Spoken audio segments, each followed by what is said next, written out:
Welcome back to the Apology Podcast. I'm Jesse Pearson, the founder and editor of Apology Magazine. Today's guest is the musician, writer, and actor Will Oldham. I've had the pleasure of publishing Will's writing in Apology a couple times. Once a nature poem in an early issue, and a couple issues later, a page of Will's musings about the idea of nostalgia. We recorded this interview at our mutual friend DV's house up on Mulholland Drive in the Hollywood Hills. We sat outside next to the pool while the landscapers worked around us, and DV's dogs kind of vied for our attention. So please excuse the moments when the sound gets a little bit funny in what follows. Think of it as a radio play, if that'll help. Anyway, I'd been hearing for a while from mutual friends that Will is a voracious and passionate reader, and I always figured, based on his lyrics and other interviews with him, that of course that would be true. And it is. So it was great to learn more about his reading history and habits firsthand in this conversation. I don't want to preamble this one too much, so let's get right to it. Here's the Apology Podcast with Will Oldham. So what are you reading right now? Right now, I have two books that with me. One, the main one that I'm going to continue with. The other one I'm not. Is the Art Pepper autobiography. Art Pepper, jazz saxophonist, grew up here in Los Angeles. Maybe around San Pedro mostly. Oh, cool. Like what? Yeah, exactly. Yeah. And it's called Straight Life, which is the name of one of his compositions. Right. And the book was facilitated by his fourth and final wife, Lori Pepper, who I think it's essentially an oral. I don't think they say it, but I think it's an oral. That has the feel of being spoken language. Very much so, yeah. And wonderfully so. And yeah. then also wonderfully, she inserts where she can significant people in Art's life. Was he? He's kind of a gap. Was he a bop player mostly, or what was his kind of like wheelhouse in the jazz world? He started in the 40s with big band jazz, and sort of stayed active through the 40s, 50s, 60s, 70s, and I think evolved with jazz. Yeah. He didn't, so I think he was his own guy. So I think he played within the bop school, but he ends up being Art Pepper, I think, from the beginning. Right. And he has a very high opinion of himself, and I think it's justified. And the book is just kind of a mind blower, page after page. Yeah. And there's a lot of music stuff in it, which is great because there are a lot of great or mediocre books about music and musicians that don't actually end up talking about music very much. But when you say music stuff, sorry, do you mean like talking about moments of composition or live shows, studios? Yep. Yeah, just all that. in the life. Interaction with other musicians, but then the approach to a line of melody or approach to improvisation, just thrown in and mixed as if, because it is, on equal footing with every other part of a person who lives a musical life. Yeah. And he's dealing with, early on, he tries heroin for the first time. Yeah. And that becomes a part of him for the rest of his life, whether he's on it or off it. It's a part of him that he fully owns. And from the first moment, he's like, I knew I didn't want to try it because I knew I would never get off of it. Yeah. Then I tried it and I knew I would never get off of it. I knew it was like the thing. And, it was the thing. But he's also going through the penal system and he was in the army. Combat? He wasn't in combat because of music. Oh. Did they route him to the army band or something? Yeah, he got into an army band, and then when the army band disbanded, they gave him a job as an MP in England. Wow. That's interesting. Yeah. Art Pepper as an MP. Yeah. It's like chasing down drunk AWOL dudes off the base or something like that. I think, but he was the kind of person that had middling respect for authority himself. And so people would say, go get that guy. And he would say, okay. And as soon as he was out of eyesight of whoever told him to do that, he would just turn the corner and do something else. Right. Yeah. Like there's no way he was going to. And he's, he has strong pride in never insinuating anybody else as being culpable for something. He's not a rat. He's like a big, I'm not a rat. That's pretty cool. And that doesn't often go along with the junkie gene. Exactly, yeah. Junkies tend to be rats. Yeah. Yeah. And lots of wonderfully crazy and frank sex talk in it because he seems oversexed from, a young age, like 4. Yeah. God. Yeah, it's just a And that's beautifully funny that frank his- and super detailed book and very emotional, but maybe because it's spoken, but it's spoken and then extremely well edited, I guess, by Lori Pepper. That must have been interesting for her to edit a book about him and his sexploits and Yeah. drug abuse and all these things.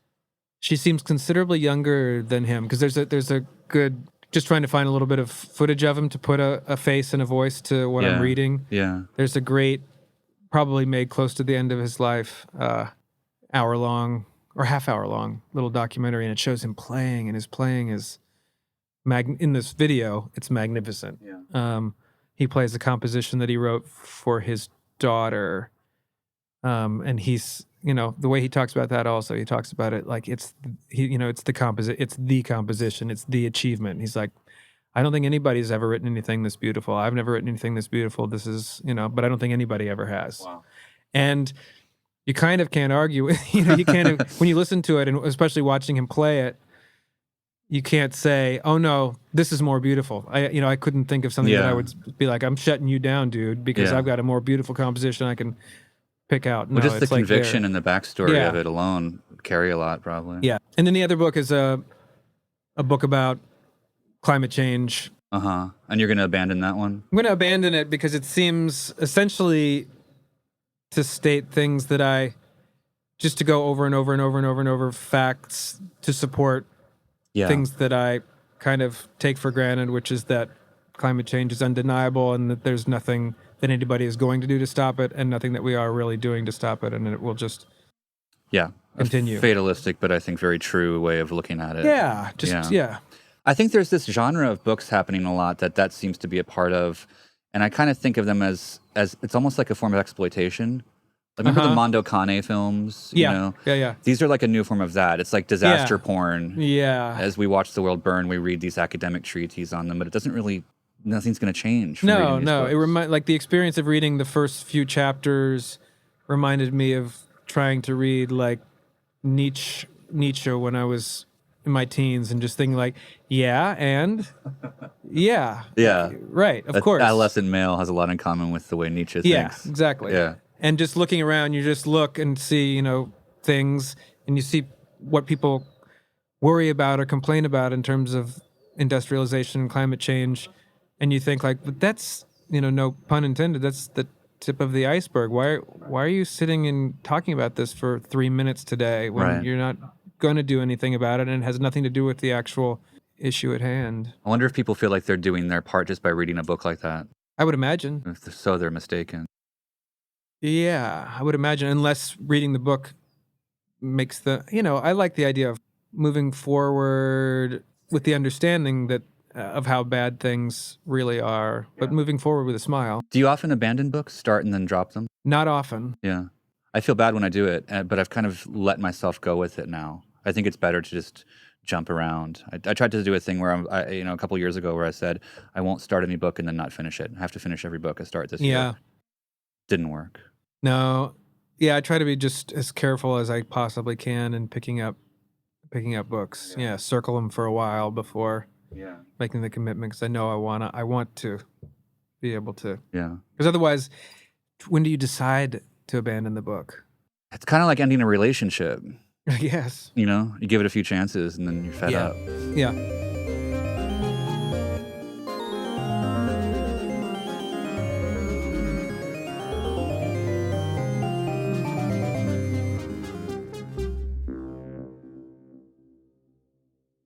What do you remember about books in your childhood home when you were really young? Like, what did you learn how'd you learn to see or treat books as a kid? Maurice has some thoughts. So we have she'll be 7 months. Our daughter will be 7 months on, in 2 days. And going through books, my older brother gave us an amazing stockpile of books as a welcome gift to her. Kids' books.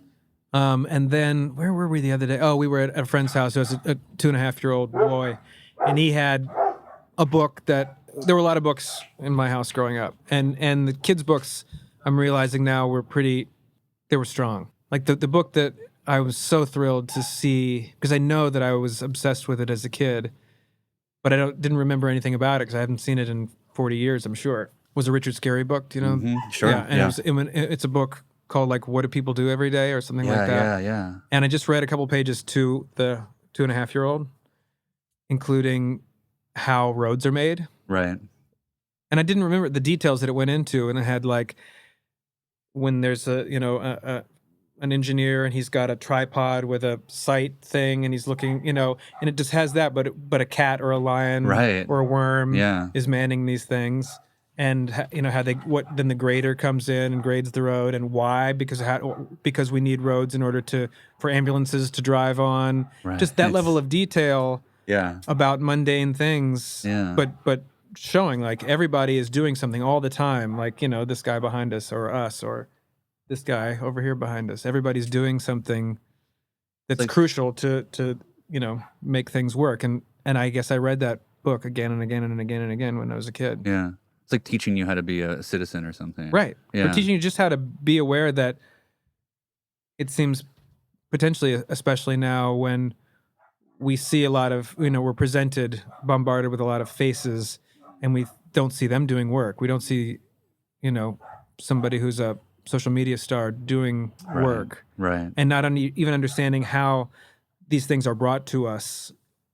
The distance between what we see and how it's made is deeper and deeper. And so we need a Richard Scarry to maybe say, like, this is how your Facebook page was created. Even the way retail's changed. There's no more, you go to Walmart or something like that. It's a different kind of experience from, I remember being a kid and going to like the greengrocer and the butcher. I mean, it feels really bucolic to think of it now, but that's how it was. Right. Even in the 80s. Yeah.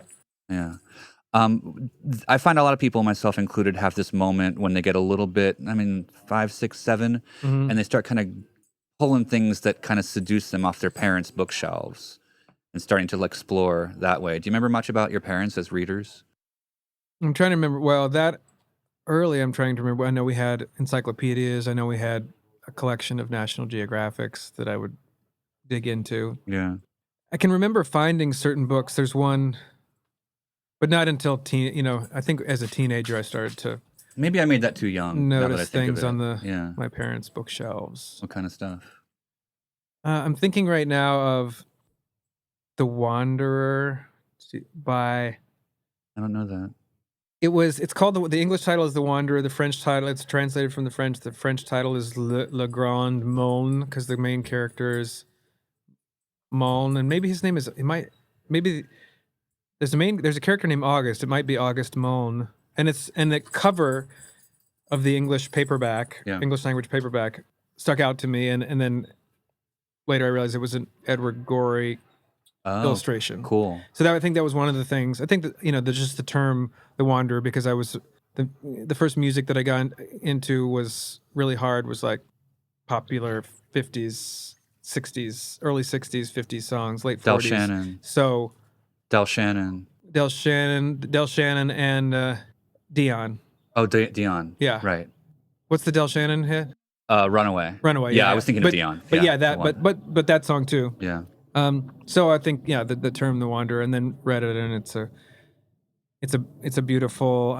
There's probably a name in French for the genre of like a coming of age book about one written in the voice of one person who's learning about life by watching another person. Yeah. The kind of book like for adults, All the King's Men, where the narrator, Jack Burden, is that his name? I think Jack Burden. I read that in high school. I can't remember. Looking at Willie Loman. Yeah. No, Willie Loman is definitely the salesman. Yeah. There must be some kind of Latin phrase for that kind of book, but I don't remember what it is. Yeah. Except the thing is I think most people, or I think many people, like with All the King's Men, or potentially this Wanderer book, think of the subject of the book as being the observed character. Like everybody says that All the King's Men is about this politician, the Huey Long character. Right. And I always thought that the main character was the observer. Yeah, I do too. I think it's kind of like a Moby Dick thing. Like, is Ahab the main character or is Ishmael the main character? Yeah, and most people would describe describe it as this book about Ahab and the whale and all and everything. And I don't. I always think because I think of myself as a sideline observer Yeah. person. My yeah. folks read some of those Robertson Davies books. Do you know that? Oh yeah, the Deptford trilogy. Deptford trilogy. Yeah, what are those about? Are those sci-fi? No, they're not sci-fi. And I read one of them called Fifth Business, and I don't remember what it was about. I think I remembered enjoying the style of it, but what I remember the most about it, I think, is at the beginning it describes the definition of fifth business, which is what I always figured described myself, which is that character in a play that without that character's observation or something that the action might, somebody who, like Benvolio in Romeo and Juliet, like you need the character there, but it's not the main character. Yeah. It's like those characters that are a little bit of a surrogate for us, the reader. Yeah. Right? They show us how to experience the world that the thing takes place in. Yeah. Fifth Business, that's interesting that you mentioned that because I was a really big Stephen King reader, right, in the 80s when I was a kid. Yeah. And he would always open chapters with quotes from interesting things, and Fifth Business was one of those. So I dug that up. I think that was in Salem's Lot. But he led me to a lot of interesting things, like Wallace Stevens, for example. I learned about from Stephen King. Yeah. The poet George Seferis. Yeah. From Stephen King. And I kind of wanted to ask you about discovery. Yeah. You know, how do you think about following the trails to find new writers or things that you wanted to look for? It's something with say, music, film, and books. Yeah. It's something that, it's like it's a constant thing that's run. It's a constant machine or that's running. It's like a radar. Yeah, just constantly. Yeah. All waking hours, just so it could be, speaking with Stevie this morning, I went on our public library app and reserved 2 books that he mentioned. What are they? One of them is a book that's relatively recent by a guy. I think he said his name is Mark Harris. Something Revolution, and something. He takes a snapshot of the film industry in maybe 1968, maybe by taking the Best Picture nominees and working backwards and to the stories of the making of those movies, including Bonnie and Clyde and Dr. Dolittle, I believe. Yeah. And then the other one was by an American who wrote a novel in French that won the big French Literary Award and came out 10 years ago. I mean, I'll learn more once it's in my hands. You go to the library a lot? A lot. Yeah. Yeah. I go there three or four times a week, maybe. Probably. What's your local branch like? What's the building like? Is it modern or old? It's old.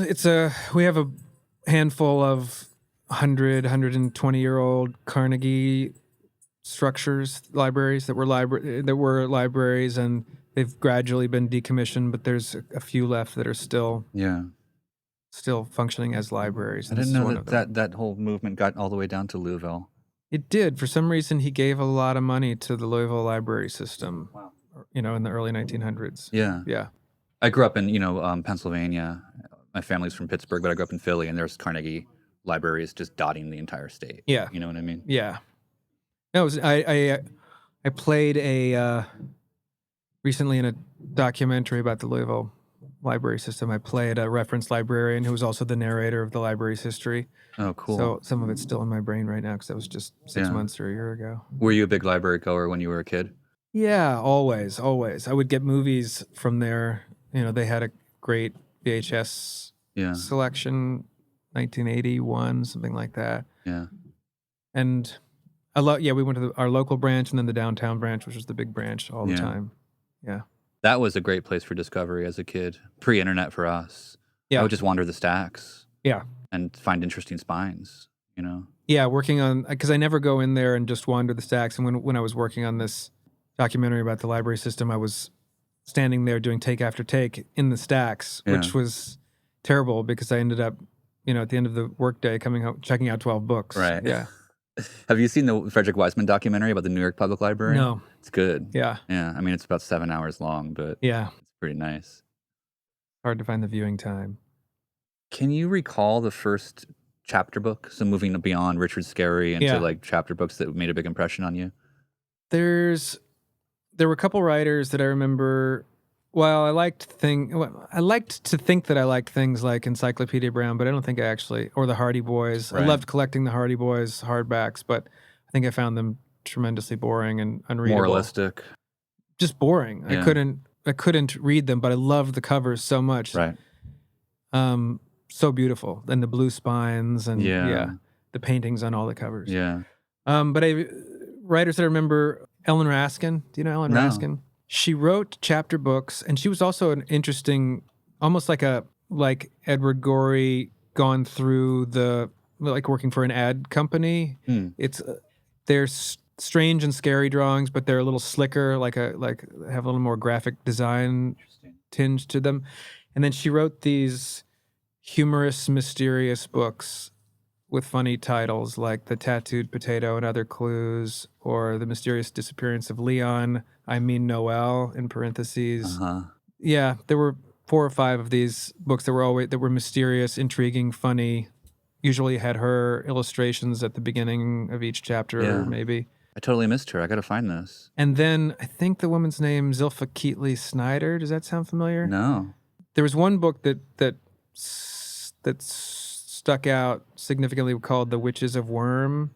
It was about a great title. Yeah, about a cat named Worm, a kitten named Worm that was some sort of foundling, and this girl adopts the kitten and is going through a variety of hard times in her life, and the cat, which may even have been a blind cat, I don't know, it was like a scary book. Yeah. With vomit in it, I remember the girl vomiting into a sink or something like that, and just thinking feeling really lucky to be, the book was scary but really intriguing. Yeah. I don't know why I was intrigued by something that was emotionally disturbing and scary at age 9 or 10, but I was. Yeah, yeah. And I think, I don't think, maybe she wrote The Watcher in the Woods also, or who wrote The Watcher in the Woods? I missed that. I know of it, but I didn't read it. Yeah, she may have written that. Zilpha Keatley Snyder. It's a cool name. Yeah, Zilpha or Zelpha. Yeah. But I wonder if the reason, because I think a lot of kids, when you're talking about 8, 9, that kind of age. Yeah, 4th grade, 5th grade. Yeah, are drawn to that because they feel like they're being spoken to in a more of an adult way at that point. You know what I mean? Like talking casually about vomit is what grown-ups do, or something like that. Yeah, but even this cat that seemed to be like a bridge to another dimension, but done in a very realistic.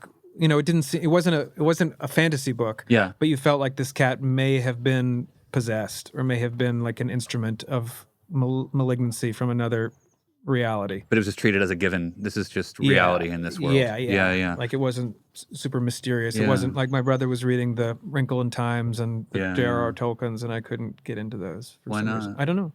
Too fantastical. I guess so, yeah. I wanted to ask you about that, actually. You mentioned your brother. You have 2 brothers, right? Yeah. And you're the middle? Yeah. I don't have any brothers, and I've always been kind of jealous and fascinated by that dynamic. Like, what's it like to be a brother? Well, we can stick to books talking about it, because my older brother was a great reader and definitely turned me on to a wide variety of some of the biggest books to me, more like books that became important to me. And so that was, and music as well. Like he was way into, weirdly, he went through a phase of being deeply into like the Louisville art punk underground scene and records that were coming out at the time, deeply into it when he was like 12, 13, 14. And then he sort of phased out of that. But that was when I was maybe at my most receptive, and that's what I picked up on. And then I stuck with that while he moved on. Like, what are 2 or 3 bands that are emblematic of that? I mean, he was all Discord and touch and go things, touch and go records. So listening to him, listen to anything from Black Flag and Dead Kennedys to Bauhaus or Meatmen and.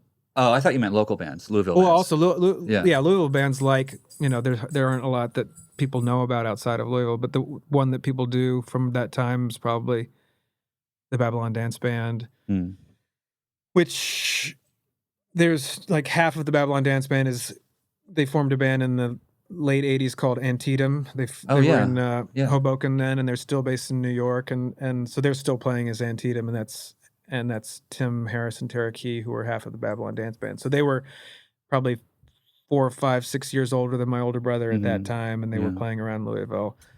And then there were bands, and he was in bands with like Brian McMahon and Britt Walford, who then made Slint after that. Right. But he was in multiple bands with them, including a band called Languid and Flaccid, which Britt and Brian were both in. It's such a great name. Yeah, it was a cool band. This is Ned, your brother Ned. Would he get you? So was he into was he finding what you might call punk literature at that time too? No. He stayed. He seemed pretty consumed by having band practice, creating bands, making up songs, and then and mail ordering crazy records. Yeah. Yeah. And then when he got into books, it was a different thing altogether. What was it?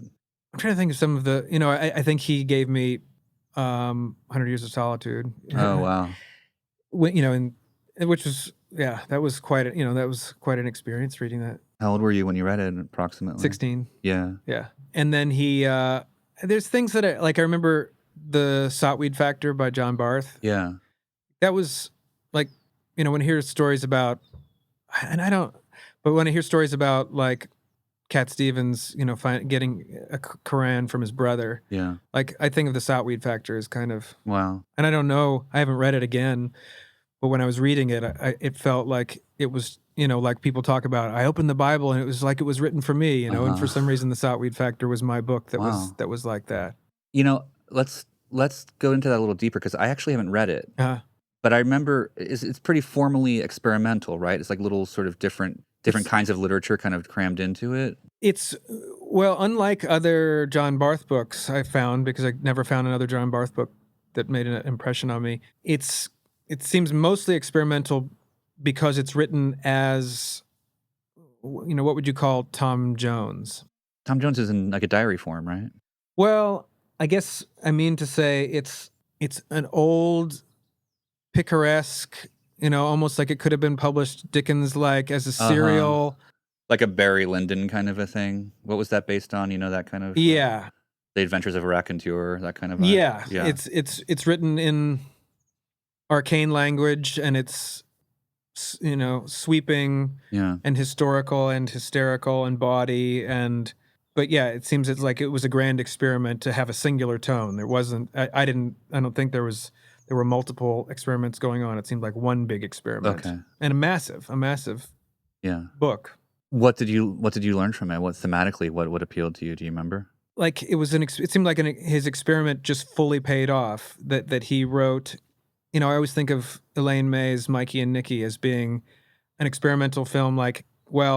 I want to make a John Cassavetes movie, and I want to make it in such a way maybe some people have a hard time getting into a John Cassavetes movie, but there's, I imagine that these things go on in Elaine May's head. I have no idea, but that maybe Cassavetes self-sabotages a little bit so that it doesn't, so a lot of people feel alienated by the movies that he makes, and so they don't receive the gold that's in there. Yeah. So I'm going to make a movie that is just tweaks the formula a little bit so that people come in right away from the beginning and they stay through to the end, but they maybe can learn Cassavetes' film language and then go back to his movies and watch them. Wow. And that's what it seems like Sotweed Factor is sort of like, these books are old and they're out of date and they're arcane and the language is weird, and so that probably puts a lot of people off. Well, here it is, whatever year, 1965. I want to write a book that someone could pick up and read now, and it might help them not feel like that stuff is history and you can't access it anymore. It's actually still there, but I'm going to make a book that's fully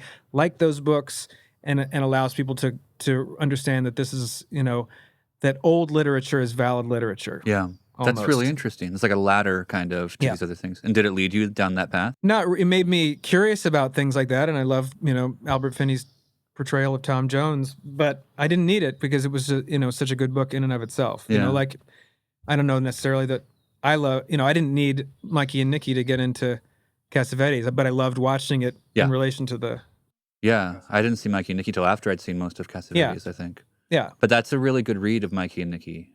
I don't know. I mean, it's so different from everything else that we are aware of that Elaine May did. Yeah, I mean, so what's the reason? Those are the reasons that I have come up with. Yeah. But she might have different reasons. What else did you read as a teenager? As a teenager, Did you read the sort of, I mean, there's this sort of like a few authors that seem to be big with kids who are into punk and things like that, or, counterculture. You do your Jack Kerouac thing, maybe do Yeah. your Henry Miller thing, William Burroughs. Yeah. I like Junkie, Yeah. right? That's Yeah. easy to read. Yeah, it is.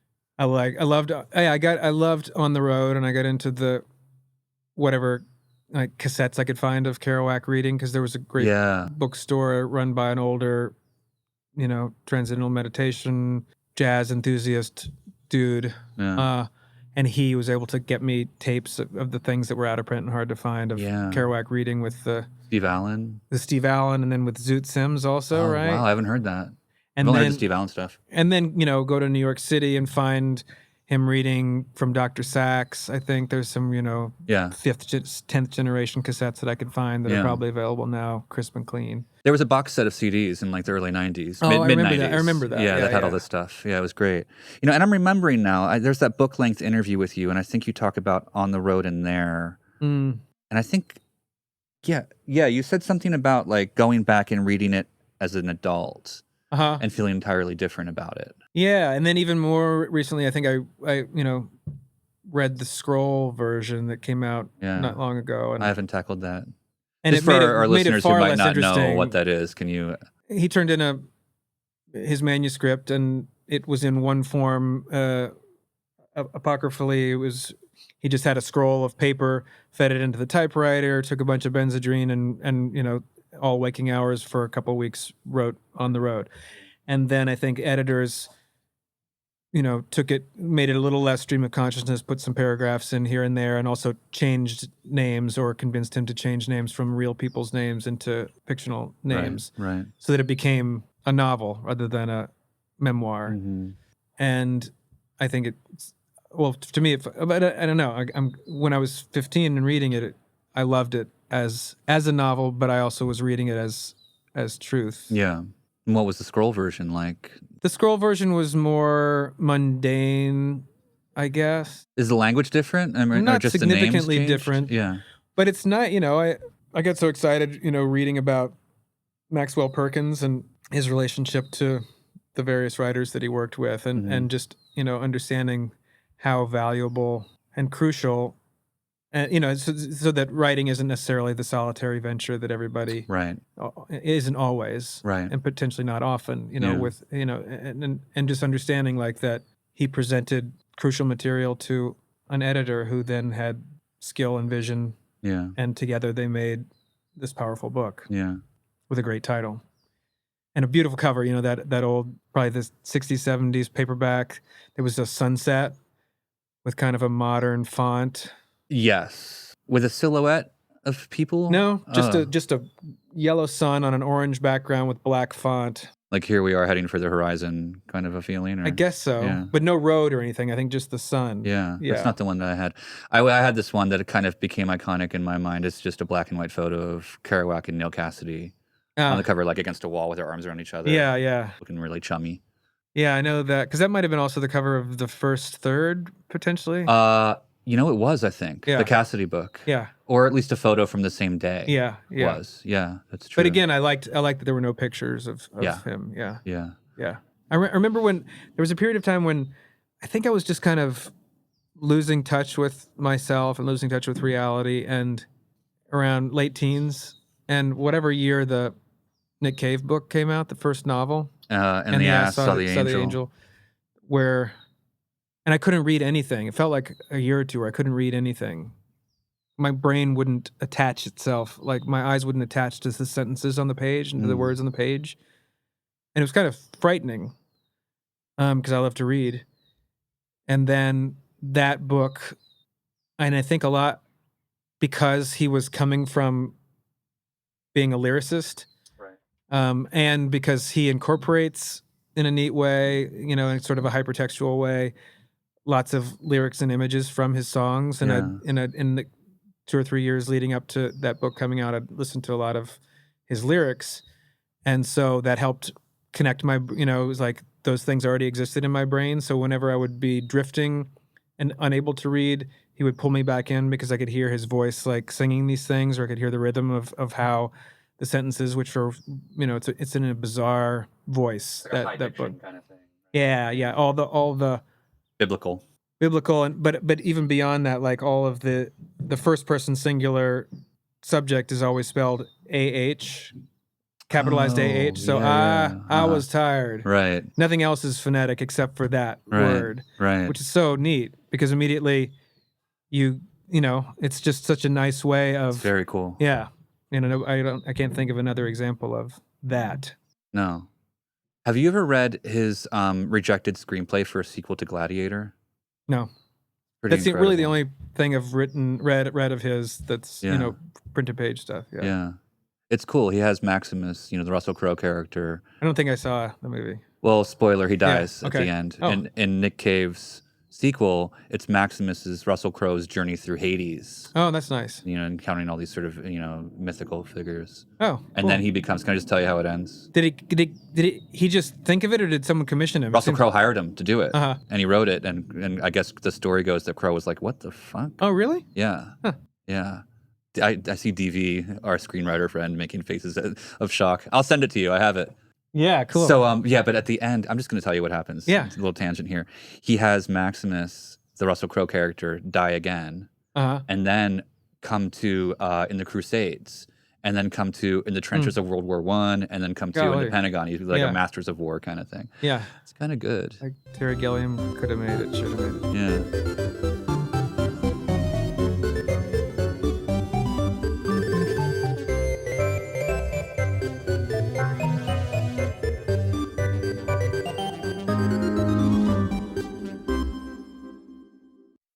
What about zines, like punk zines and things like that? Did you go through a period of reading those when you were I remember, a teen? Yeah, the research books and Forced Exposure, those were regulars. And then we had a bunch of local zines that I would read. And I tried to read, I think I picked up often Maximum Rock and Roll. Yeah. Didn't find it as compelling. Forced Exposure was pretty darn exciting. Yeah. And research was pretty Research exciting. was massive to me, so influential. I just started to listen to, because do you remember like the research film book? Incredibly Strange Films. Yeah. And did you ever see the TV series? No, there was a VHS you could buy in the back. Is that what you mean? Somebody produced a full TV series based on the research book called Incredibly Strange Films, and it was hosted by Jonathan Ross. Who's that? He's a British guy who now has a talk show. He's still and now he has a film podcast. Okay. And I think he's just started up, and he's a phenomenally great interviewer and listener. Like, it's rare that you have especially now with our late night talk, people are just like, what? It's like reading a coloring book or something like that. Joke or something. Yeah. But he's actually thinks of questions and listens to the answers and has a conversation. But he hosted it, and each episode was about a different filmmaker from the research book. Wow. Yeah. When was this made? Like 80s? Yeah. Because I think they broadcast it maybe on A&E or something, and I would just set the VCR and record it, Gotta find this. It would be amazing to see. And he was, he was probably in his 20s, I'm guessing, because he doesn't seem that old now.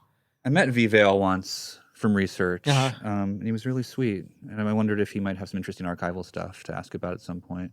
Yeah.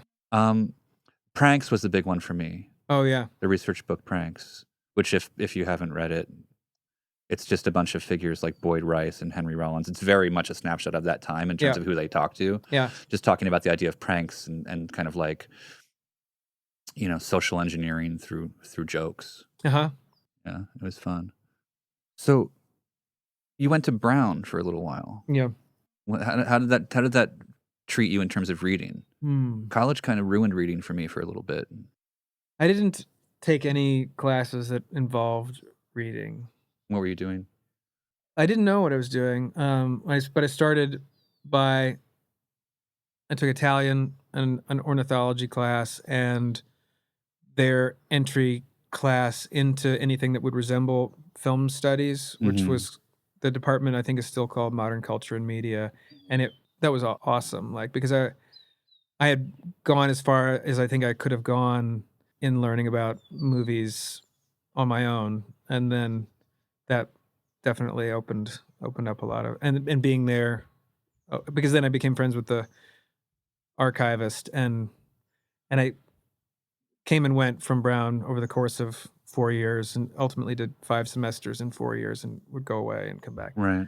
But became close enough with the archivist that I could either create an independent film study class or just hit him up and say, can I watch this movie? And he would set me up in a room with a 16 millimeter print of, these Nicholas Ray movies or Bertolucci movies that Wow. couldn't find it. And it's still probably, I don't know where, like Luna, the Bertolucci movie Never seen about with Jill Clayburgh as an opera singer who has a Wow. incestual relationship with her son. Whoa. Yeah. Or also A Woman's Secret, Nicholas Ray, or Lusty Men, Nicholas Ray movies. Lusty Men is a modern rodeo movie with Robert Mitchum, and Woman's Secret is hints at lesbianism and has Gloria Graham and is a Nicholas Ray movie. I haven't seen any of these pop up anywhere. Right? Yeah. Yeah. So you should just go to the Brown archives and see if I'm on my way.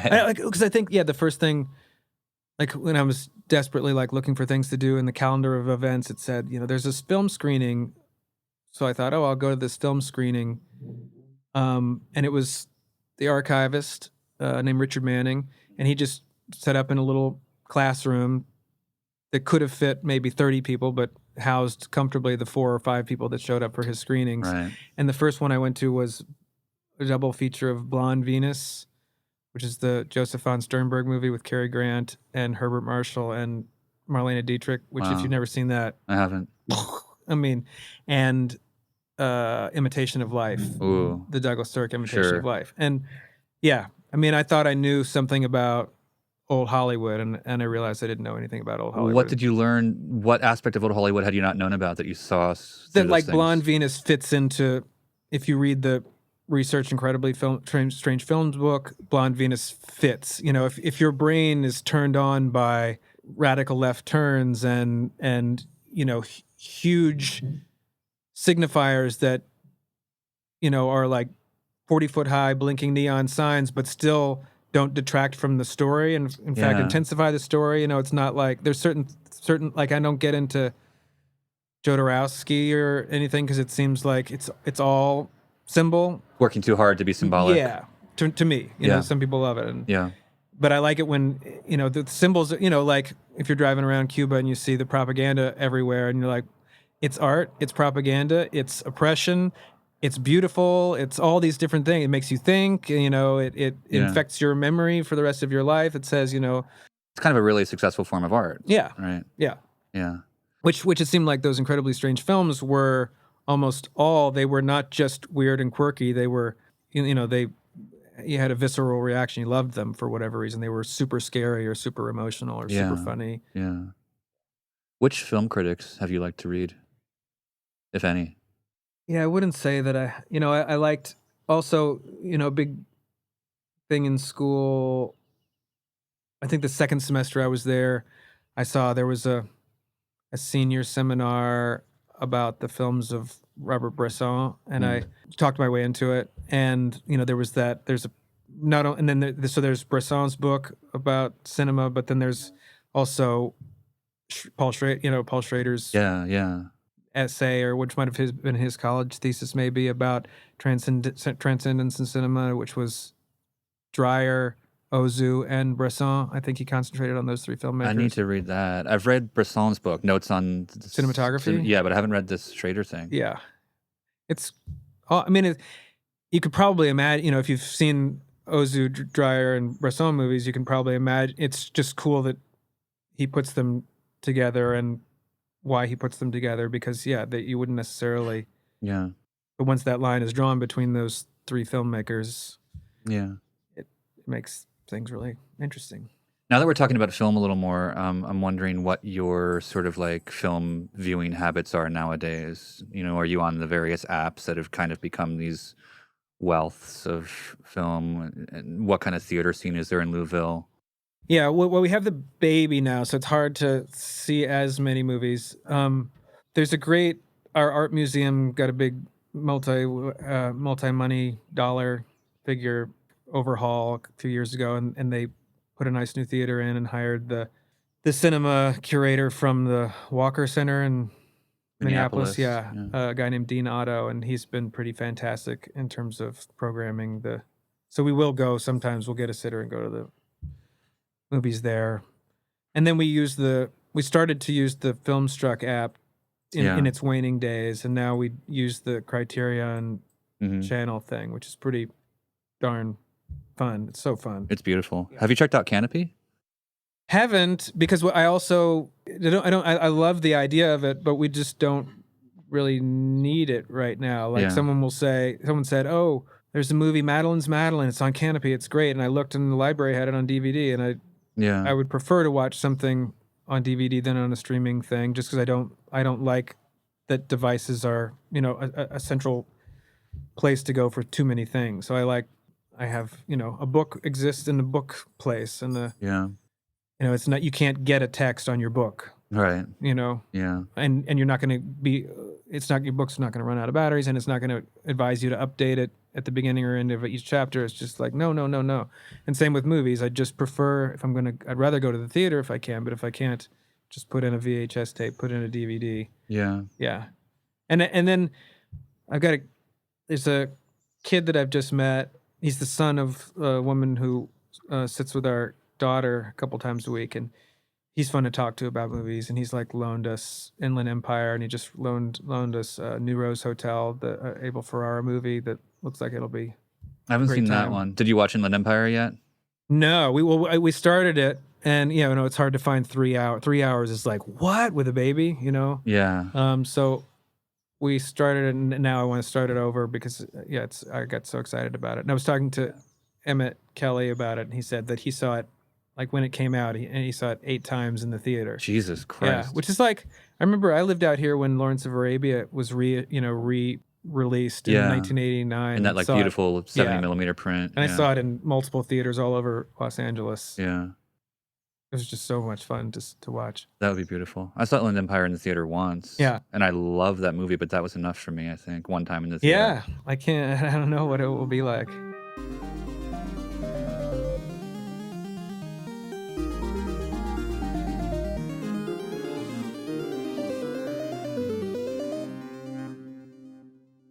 I want to talk about Charles Williford a little bit. Oh, good, yeah. Yeah, I know that we're both big fans. Yeah. How did you first find him? That's a great question. I'm sure the first thing I read, I'm 90% sure that the first thing I read was Miami Blues. And I'm trying now to remember if I saw the movie first or read the book first. Yeah. It was sometime in the mid-90s. Wow. I don't remember how or why I first read. Yeah. Well, we were talking earlier about how he has these moments where he pops up, right? I mean, if you probably remember Research had a Williford edition. No, I don't. You mean they put out some? Yeah, they put out Wild Wives and High Priest of California in a double edition, right? Yeah. I was lucky. My step grandfather was a cop who retired to Fort Lauderdale, and he would send me just piles of paperbacks after he read them, and he was really into crime fiction. He gave me Miami Blues in paperback. Wow. Recent after it came out. That's nice. I'd love to hear you tell whoever's listening to this. Yeah. About the kind of your 101 on Charles Williford. Yeah. My 101 on Charles Williford. There's a couple writers throughout the years, and I was talking the other night about the Ian McMillan guy, the Hawaiian writer guy. Yeah. He's one of these people. And also I'm finding that Neil Stevenson is one as well. I love him. Yeah. I'm reading his new book right now, but I can't wait to read that. I'm so excited to read that. Yeah. But there's something, and Williford is one, and Newt Hampson is another, where there's something about, style is really important to me. I need there to be a writer's voice. Mm-hmm. And that was, that certain books, I could never read Stephen King because I never got the rhythm, or I never got the style. What is the style? What's the writer's voice? It seemed almost too, I don't know. But there are other writers like that. I'm just I can't, but Williford is somebody who 2 or 3 sentences in, and I'm right there. It feels so good. Yeah. And that there's the new reissue that just came out, Understudy for Death. Yeah. Which is I think there are certain movies that seem to be, to me, like ultimate realizations of a filmmaker's vision. It seemed to bring all of the elements that hit me the hardest together. Something like maybe Love Streams for Cassavetes, Yeah, or Bring Me the Head of Alfredo Garcia for for Peckinpah, sure.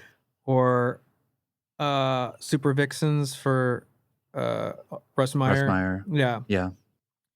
And it seems like Understudy for Death, weirdly, because it just landed, as this reissue right Yeah. now, and it's not big, it's little, it's a little story that doesn't go anywhere. Yeah. But throughout it becomes bigger and bigger as this Williford work to me, reading it. Like, Wow. it's all of what all of the most nutritional elements of Williford writing Yeah. in one book. And then when it it's like one of the so few books in my life can I remember, reading the last line of a book and making a vocal exclamation. Totally. But this one Yeah. was totally that way. Absolutely.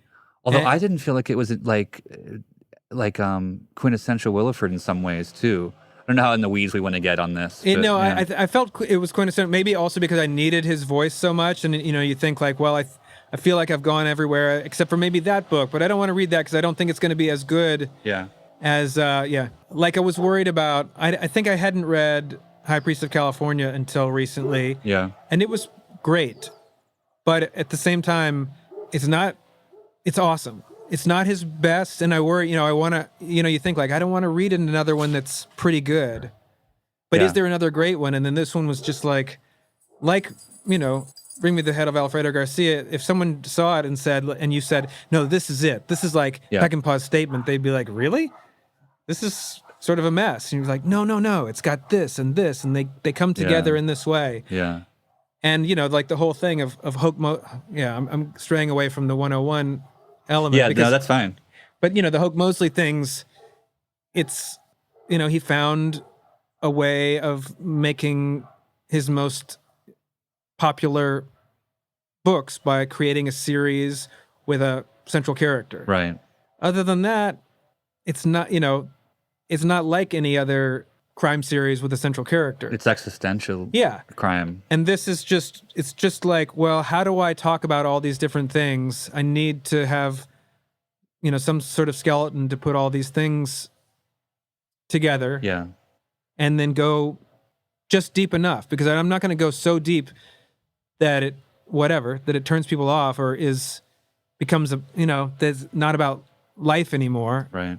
It's always about the juxtaposition of life and literature, life and theater, life and sexuality. He's really good at that rhythm of sprinkling in enough sex and violence and depravity. Yeah. To keep the kind of the philosophical underpinnings. Yeah. Not feeling like that's all there is. Yeah. I didn't say that very eloquently, but No, you know no. what I mean.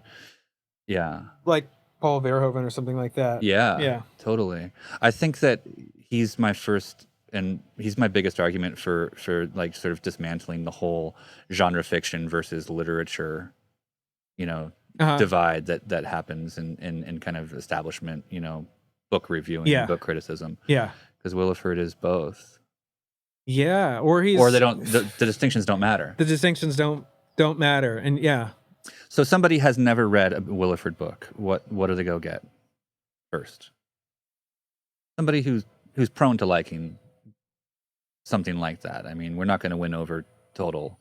Well, the great thing about the Hoke Mosley books is that they're fantastic, and that's a great thing for somebody to start with, because immediately you want to be with those people. You want to be with Hoke and his daughters again, and Yeah. what's her name? Sanchez, Alita yeah. Sanchez, his Yeah. partner. Yeah, you want to be with those people again. So you get more Williford. It's easy to get somebody hooked on Williford by starting there. Yeah. And then by the, second or third book, that's when I'm hooked on his vocabulary and his rhythms. And Yeah. so then I can go to other Willifords. And Yeah. that's what I think my wife started with those maybe, but then immediately went into, I Was Looking for a Street. the memoir Yeah. of like the Depression, his time in the Depression. Yeah. Yeah. Yeah, and you know the backstory, I'm sure, about the Mosley books, and his agent was like, "Well, you've got a character now. You need to keep writing for this character." Right. And then he wrote Grimhaven. Which is, can you tell us what Grimhaven is? Grimhaven, I haven't. I mean, I think somewhere I think I printed it out 15 years ago or something like that. So I have a printed out copy that I got off whatever the internet was at that time. Yeah. And I was told, and I looked through it, and I realized that it's mostly New Hope for the Dead. Yeah. New Hope for the Dead. And I was told what the difference was, that the end is significantly different and sort of puts the kibosh on potential future Mosley narratives. And yeah, I was happy enough just to know that. I didn't, I hate reading screenplays, and this sort of read like a screenplay because it was this big chunky manuscript. Yeah, it was the first draft, I think, maybe. Yeah. So I never was looking forward to sitting down and flipping, Xerox page after Xerox page. Yeah. And I also, I'm very careful about, or I try to be careful about, the darkness and negativity that I consume. It is a very dark book. Yeah. Yeah. And also, I struggled ethically with the fact, knowing that he ultimately didn't want people to read it. Right. Yeah. I did read it, but it felt a little bit invasive. Yeah. I just wanted to be a completist, I guess. He just makes me feel so good. We saw, sometimes there's things, like we saw a play last night called Dana H., and I knew basically what it was going to be about, and I knew other works by the playwright and the director of the play. And ultimately, it's like a devastatingly, so I think I could read Grimhaven, it's devastatingly dark story and a true story. However, the play was so beautifully constructed that I walked out uplifted. Yeah. And I could tell other people who maybe aren't interested for whatever reason in style or structure when it comes to the art that they consume. Yeah. Were just like shaking their heads and just like, I need to get out of here. Like that was too hard. But I just felt, elated and stimulated. And because I wasn't, I was aware that the content was there, but for me, the content wasn't the content. And I think somehow reading Williford, the things that it's about, it's lots of cruelty and violence, but for some reason I think of him as like one of the warmest, fuzziest writers I've ever read, who makes me feel so wonderful and so good. It's like I just feel like I'm curling up, in an easy chair with him, and I'm a baby and he's reading me stories, and it's wonderful and positive, and it's like the most feel-good writer besides Harpo Marx that I can think of. Wow. He's so funny too. He's so funny. Yeah, he's so funny. Yeah.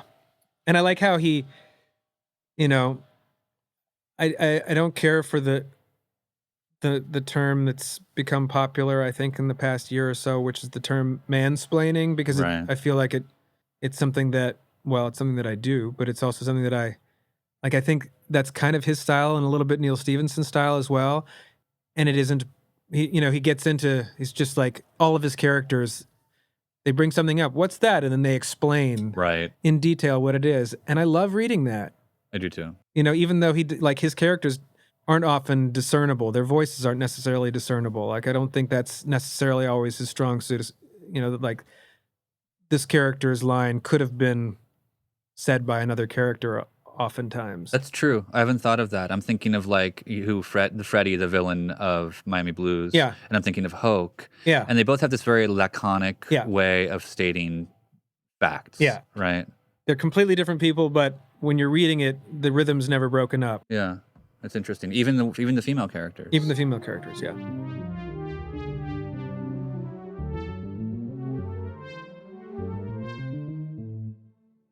I'd like to know how you feel about poetry. Uh-huh. Do you read much? No. I don't read much poetry. You just showed the Williford Poontang poetry book, and looking through that briefly, it looked like I could probably read that. But I think of poetry in general. Two things I think about it. In general, I think it's a form that was created for a different time. It was created with the idea that because there were readers for it that weren't just poetry fans.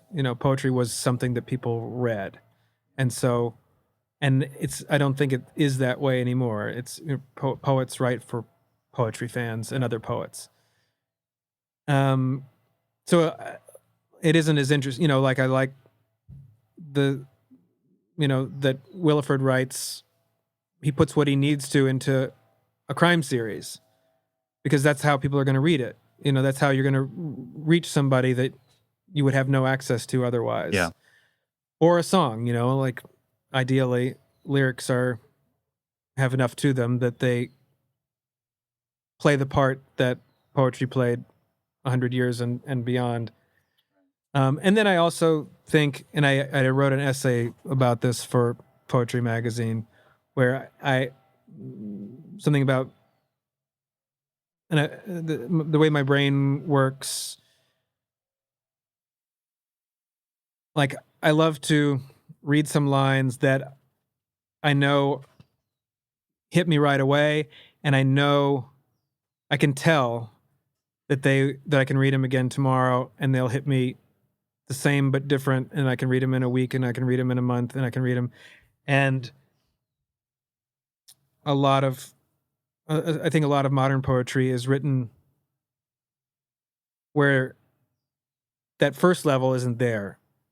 The visceral level isn't there, or if it is, it's just because they talk about, like the way all these not web, but just the new TV series, like there has to be blood or tits in the first 30 minutes just to keep people, what's the word, when they watch shows again and again? Binge. To keep people binging. Like, it seems like some poets are like, well, if I write about her pussy hairs, then, people will think this is raw. Right. But in general, the meaning is locked.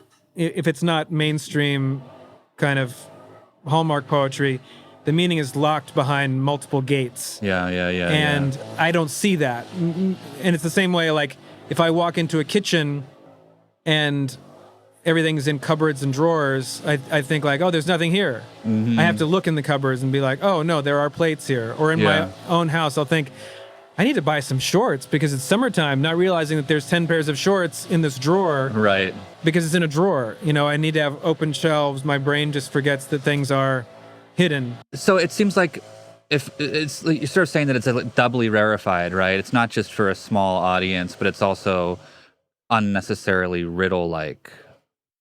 I mean, it's unnecessary for me. It's obviously it's necessary for the world of modern poets and I like it when things have lots of layers to them. I also appreciate it when the first layer is as important as all the other layers. Yeah. So I don't have like modern favorite, and I love sung. I love it when there's a lyric. I love sung lyrics. Yeah, because that's for me the first layer. Then if it's, I can listen to it and I can tell my brain at this point knows that something is packed. That something is packed with stuff and meaning, and I can listen to it and enjoy it the first time. And then as we reach peak leaf blower, I want to thank you so much for doing this. It's been wonderful being here in California culture. Yes. Yeah. But poolside with leaf blowers going off. Well, let's do it again someday. Please. Yeah. We didn't talk about half of anything. There's so much more. Yeah. Thanks, Will. Thanks, Jesse. And so we come almost to the end of this episode. A quick note, the novel that Will was referencing early in the interview, The Wanderer, is a Bildungsroman. That's the word we both were grasping for. It's by Alain Fournier.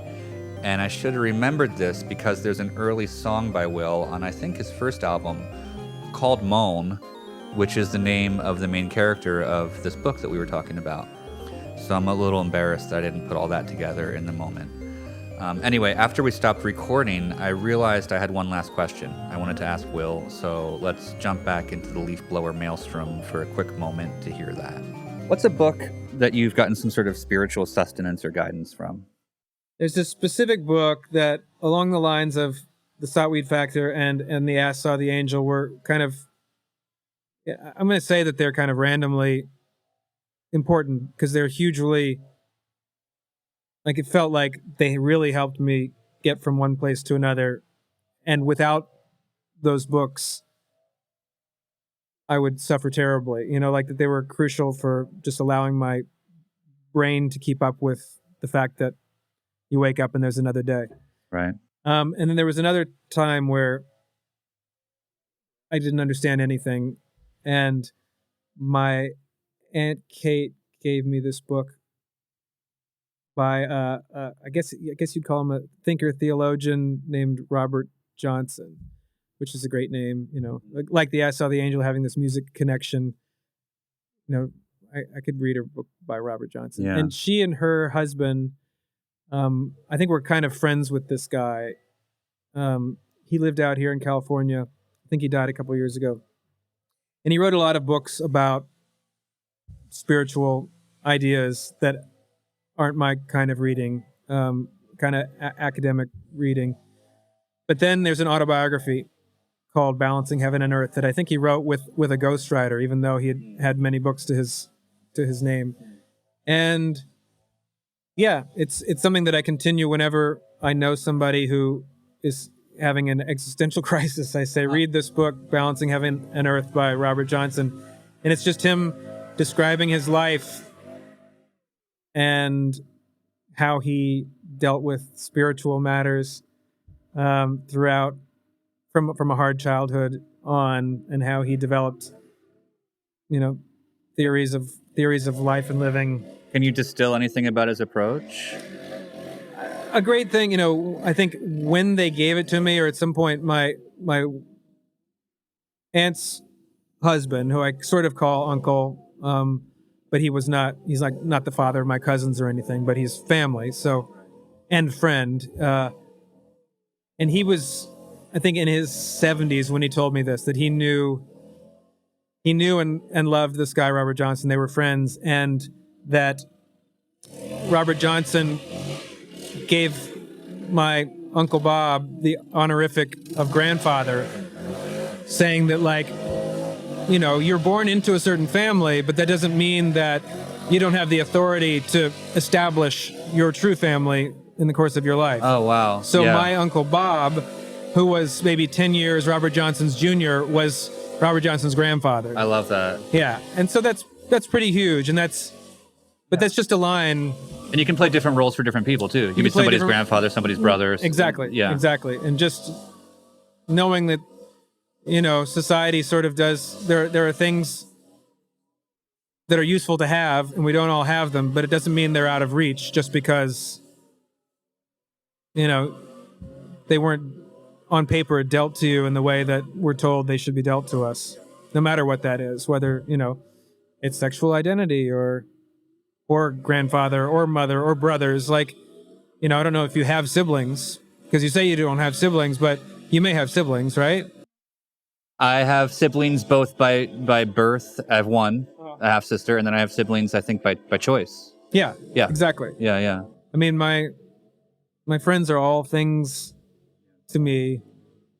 Yeah. And he I don't know. Yeah, that's one little thing, it's a little thing, because most of it is just facts of his life, and it's not a lot of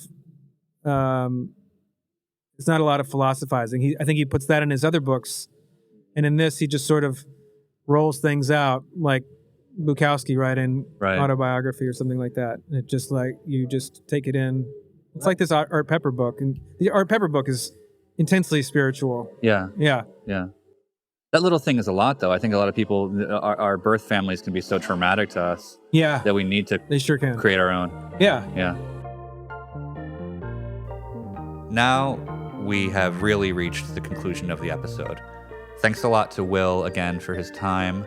Since we recorded this, I've started diving deep into Hawaiian literature thanks to his recommendations, namely The Red Wind by Ian McMillan and Waimea Summer by John Dominus Holt. This is an entirely new world of fiction for me, and I'm super grateful to Will for turning me onto it. Thanks to you for listening. This episode was recorded somewhat haphazardly by me. All the music is Bach, arranged and recorded by Cyrus Garamani, and I had generous post-production help from Lars Kreslins and Justin Geller. You can find more Apology stuff, including the magazine and some merch, at apologymagazine.com, and you can write me with suggestions, complaints, ideas for guests, recommendations of books at hello@apologymagazine.com.